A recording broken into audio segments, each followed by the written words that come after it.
দেখুন ভাই হরিদাস, আমি তোমাকে অনেকবার বলেছি যে তোমার ছেলের চিকিৎসার জন্য অযথা অর্থ ব্যয় করছো। ভাই, তোমার ছেলে সারা জীবন এভাবেই দুর্বল থাকবে। এর ভিতরে একটি অদ্ভুত রোগ আছে যা জন্মগত, এবং সেই রোগটি দুর্বলতার জন্য। সে জীবনে কখনো পরিশ্রম করতে পারবে না, বুঝলে? বৈদ্যজি, আমার ছেলে যদি সুস্থ না হয় তাহলে তাকে বিয়ে করবে কে? আরে, একজন বাবা তার মেয়েকে এমন এক যুবকের হাতে তুলে দেব কিভাবে, যে কিভাবে সে পরিশ্রম করে দুবেলা রোজগার করতে জানে না? এখন আমার ছেলে কঠোর তো পরিশ্রম করতে চায়, কিন্তু তার শরীর যদি সাপোর্ট না দেয় তাহলে তাকে বিয়ে করবে কে? কিছু করো বৈদ্যজি, হাত জোর করে অনুরোধ করছি, কিছু একটা কর। আরে ভাই হরিদাস, আমি কিছু করতে পারি না। ঈশ্বরের কাছে প্রার্থনা করো। যদি কেউ আপনার ছেলেকে সুস্থ করতে পারে তবে এটি একটি অলৌকিক ঘটনা, এবং কেবলমাত্র ঈশ্বরই অলৌকিকভাবে সুস্থ করতে পারে। বৈদের কথা শুনে হরিদাসের চোখ জলে ভরে গেল, মন ভেঙে গেল। ছেলেকে নিয়ে ভারী পায়ে বাড়ি ফিরলেন। বাড়িতে পৌঁছে অর্জুনের চোখে জল। বাবার দিকে তাকিয়ে ব্যথা অনুভব করলেন। বাবা, আমার বয়সী যুবকরা তাদের পরিবারের ভরণ পোষণ হয়ে ওঠে, এবং আমি সেই ব্যক্তি যে এখনো আপনার বোঝা। আরে, এত ভাবছো কেন? তুমি খুব তাড়াতাড়ি সুস্থ হয়ে উঠবে। আরে, আমি তোমাকে অন্য ডাক্তার দিয়ে চিকিৎসা করিয়ে দেখব। এখন আমি কাজে যাচ্ছি। এই বলে হরিদাস ঘর থেকে বেরিয়ে গেল। ভিতর থেকে তার মন ভেঙে গেল, কিন্তু ছেলের সামনে তিনি সাহসী ছিলেন। হরিদাস তার গ্রামের মহাবীর শেঠজির ভাটায় কাজ করতেন। সন্ধ্যা পর্যন্ত তিনি ইটের ধুলায় নিমজ্জিত থাকেন এবং তারপর শেঠজির সাথে দেখা করতে যান। শেঠজি, আমি গত 1 মাস ধরে কাজ করছি, কিন্তু আমি এখনো আমার বেতন পাইনি। তুমি তো জানো আমার একটা ছেলে অসুস্থ আছে। বেতন দেন আমাকে। হ্যাঁ হ্যাঁ, আমি জানি। আরে হরিদাস, তোমাকে কতবার বলেছি বাড়িটি আমার কাছে বিক্রি করে দাও। আমি তোমার বাড়ির জন্য ভালো দাম দেব। তারপর তোমার ছেলেকে অন্য রাজ্যে নিয়ে গিয়ে মনের মতো চিকিৎসা করাবে। শেঠজি, আমি তোমাকে কতবার বলেছি যে আমি আমার বাড়ি বিক্রি করব না। যাই হোক, আমার একটাই বাড়ি আছে, সেটাও বিক্রি করে দিলে আমি থাকবো কোথায়? আমার অসুস্থ ছেলেকে নিয়ে কোথায় যাব? এই দেখো হরিদাস, আজ না হয় কাল তোমার বাড়ি আমার কাছে বিক্রি করতেই হবে। আমি এটা বিক্রি করব না।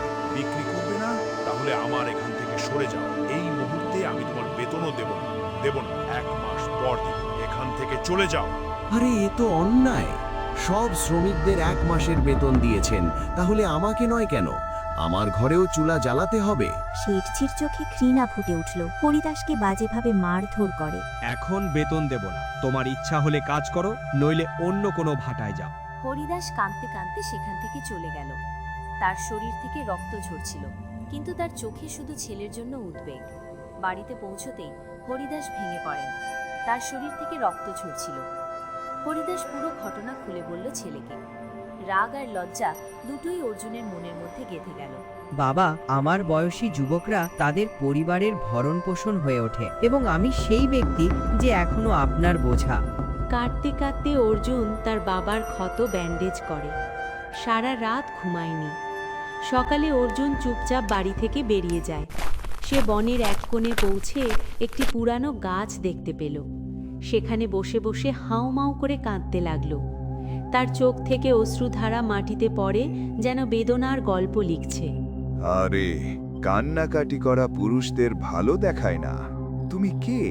এখানে বসে কাঁদছো কেন? অর্জুন কাঁপতে কাঁপতে সামনে তাকালো। সেখানে এক সন্ন্যাসী দাঁড়িয়ে আছে। সে তার দিকে তাকিয়েছিল, যেন তার আত্মা পড়তে চান। অর্জুন সন্ন্যাসীর দিকে মনোযোগ দিয়ে দেখতে লাগলো। তার মনে তখনও অনেক প্রশ্ন। সন্ন্যাসীর চোখে রহস্য ছিল। আরে, কান্নাকাটি করা পুরুষদের ভালো দেখায় না। তুমি কে? এখানে বসে কাঁদছো কেন? অর্জুন কাঁদতে লাগলেন এবং ঋষির কাছে তার জীবনের সমস্ত যন্ত্রণা বর্ণনা করলেন। অসুস্থতা, দারিদ্র্য, বাবার অপমান আর নিজের অসহায় জীবন। ঘন জঙ্গলে গিয়ে নদী খুঁজতে হবে। ঠিক নদীর ধারে সামনে 2টি পথ, একটি ডানে এবং অন্যটি বাম দিকে। মনে রাখবে, তোমাকে ডান দিকের পথে যেতে হবে। সাধু মহারাজ, ছোটবেলা থেকে শুনে আসছি বনের এই অংশে কেউ যায় না। লোকে বলে ওই পথে খুব অদ্ভুত ঘটনা ঘটে। হ্যাঁ, ডান পাশের জঙ্গলে একটা ময়না পাখি দেখতে পাবে। সে সেই বনের রক্ষক। সে তোমাকে একটি প্রশ্ন জিজ্ঞাসা করবে। তুমি সঠিকভাবে উত্তর দিলে সামনের পথ দেখাবে, কিন্তু ভুল উত্তর দিলে সেই বন থেকে আর বের হতে পারবে না। সব সময় সেই গোলক ধাঁধায় ঘুরতে থাকবে। অর্জুন নিঃশ্বাস বন্ধ হয়ে যায়, কিন্তু সন্ন্যাসীর চোখে এক অদ্ভুত বিশ্বাস ছিল। আমি নিশ্চিত তুমি সহজেই তার প্রশ্নের উত্তর দিতে পারবে। এরপর একটি নীল হরিণ খুঁজে বের করতে হবে তোমাকে, যে গাছে প্রতি 200 বছরে একটি জাদুকরী ফল জন্মায়। তার ঠিকানা সেই নীল হরিণটি জানে। আগামীকাল পূর্ণিমা রাত, এবং সেই রাতেই আবার ফুল উঠতে চলেছে। সেই ফল খেলেই তুমি সুস্থ হয়ে উঠবে আর শক্তিশালী এবং ভাগ্যবান হয়ে উঠবে। তোমাকে যে কোনো মূল্যে সেই নীল হরিণটিকে খুঁজে বের করতে হবে। এই বলে সন্ন্যাসী সেখান থেকে চলে গেলেন। অর্জুন কিছুক্ষণ চুপ করে দাঁড়িয়ে রইল। অতঃপর গভীর চিন্তায় মগ্ন হয়ে নিঃশব্দে নিজ বাড়িতে ফিরে এলেন। কিন্তু অর্জুন জানত না যে শেঠজির ভৃত্য গোপাল ঝোপের আড়াল থেকে এসব দেখছে। শেঠজির বাড়িতে গিয়ে গোপাল পুরো ঘটনা খুলে বললেন। রাতে অর্জুন তার বাবাকে পুরো ঘটনা খুলে বলে। আরে না, একদম না। ওই জঙ্গলে মোটেও যাওয়া উচিত নয়। ওখানে অনেক বিপদ আছে। আরে না বাবা, দেখো এখন এইভাবে বাঁচতে পারছি না। নতুন ভাগ্য পেতে আমাকে ঝুঁকি নিতে হবে। আমিও অন্যদের মতো শক্তিশালী হতে চাই এবং তোমাকে সাহায্য করতে চাই। হরিদাস অর্জুনকে অনেক বোঝাতে থাকে, কিন্তু তার বাবার কথা শোনেনি। তুমি কি সত্যি বলছো? সন্ন্যাসী কি সত্যি এই কথা বলছিলেন? যদি তাই হয় তাহলে অবশ্যই এর মানে হবে যে সেই বিষয়ে সত্যতা আছে। আমার ইটভাটার কাজ চলছে পুরোদমে, তাই আমি নিজেও হরিদাসকে তাড়াতে পারছি না। তোমাকে একটা কাজ করতে হবে। শেঠজি, আমাকে কি করতে হবে? যে কোনো মূল্যে অর্জুনকে সেই ফল খেতে বাধা দিতে হবে। সে যদি সেই ফল খায় তাহলে সে শক্তিশালী হয়ে উঠবে এবং তার বাড়ি ছিনিয়ে নেওয়ার স্বপ্ন আমার অপূর্ণই থেকে যাবে। ঠিক আছে শেঠজি, অর্জুন বনে গেলেই আমি তার উপর নজর রাখব। আমি তার পিছু পিছু যাব। পরের দিন সকালে সূর্য ওঠার সাথে সাথে সে গভীরে বনে চলে গেল। কিন্তু অর্জুন জানতেন না যে তার প্রতিটি পদক্ষেপের পেছনে অন্য কেউ আছে। গোপাল যে গোপনে অনুসরণ করছিল বুঝতে পারেনি। অর্জুন ঘন জঙ্গলে এগিয়ে গেলে একদা নদী দেখতে পান। নদীর ঠিক সামনে দিয়ে দুটি রাস্তা গেছে। ঋষি যা বলেছেন, অর্জুন ডান দিকের পথের দিকে এগিয়ে গেল।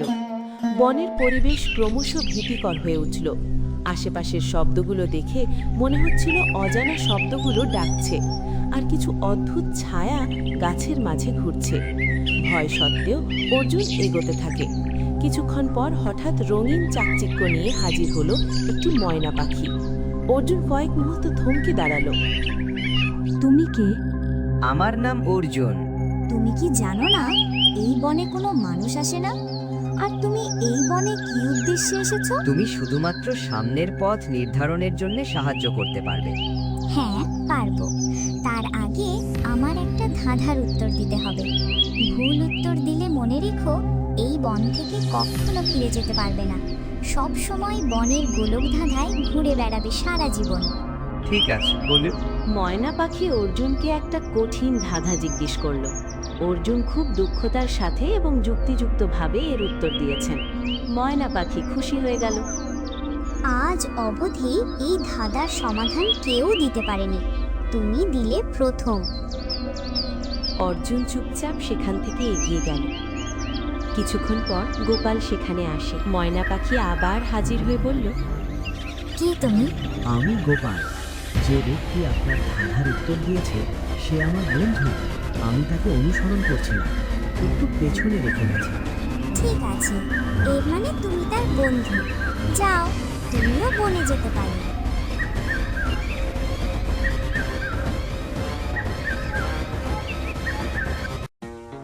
তোমাকে খুঁজতে আমি এখানে এসেছি।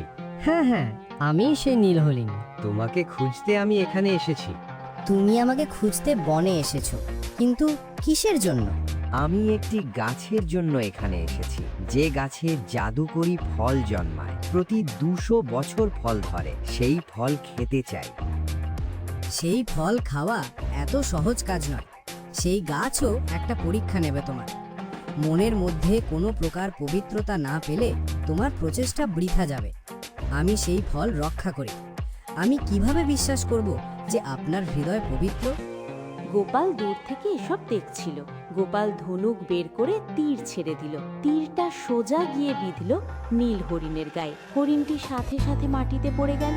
অর্জুন হতভম্ব হয়ে চিৎকার শুরু করলো। হে ভগবান, এই বেচারা নীল হরিণকে কে তীর মারলো? কে করেছে এই সব?